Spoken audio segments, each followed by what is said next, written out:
نور على مر الزمان تألقا وأضاء للدنيا طريقا مشرقا، وهدى من الرحمن يهدينا به للصالحات وللمكارم والتقى.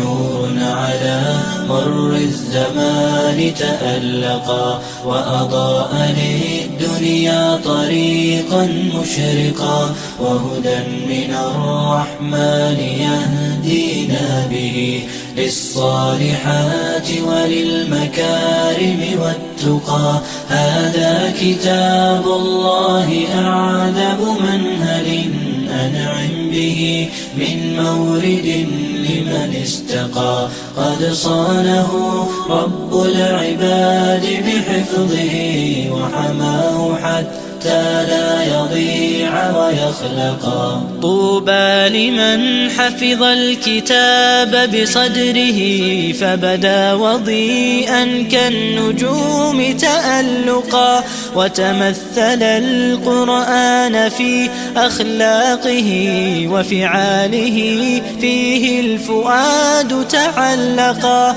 وتلاه في جنح الدجى متدبرا، والدمع من بين الجفون ترقرقا. هذه صفات الحافظين كتابه حقا، فكن بصفاتهم متخلقا. يا حافظ القرآن رتل آيه، فالكل أنصت للتلاوة مطرقا. يا حافظ القرآن لست بحافظ حتى تكون لما حفظت مطبقا. ماذا يفيدك أن تسمى حافظا وكتاب ربك في الفؤاد تمزقا؟